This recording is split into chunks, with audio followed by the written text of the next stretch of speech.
मुख्यमंत्री एकनाथ शिंदेंच्या हस्ते कोल्हापुरातील पंचगंगा नदीच्या घाटावर महाआरती करण्यात येते। त्याची दृश्य आपण बघतोय थेट ही सगळी दृश्य कोल्हापुरातनं। आणि यावेळी त्यांच्याबरोबर शालेय शिक्षण मंत्री दीपक केसरकर देखील उपस्थित आहेत।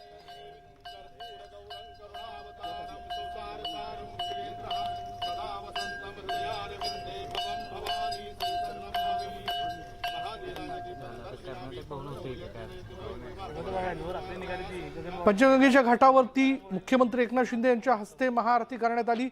यावेळी विशेष रोषणाई देखील पंचगंगा घाटावरती करण्यात आलेली आहे।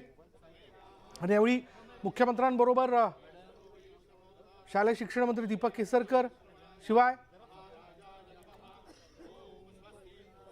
बाळासाहेबांची शिवसेना या गटामध्ये सहभागी झालेले तिथे माजी आमदार क्षीरसागर देखील दिसतात।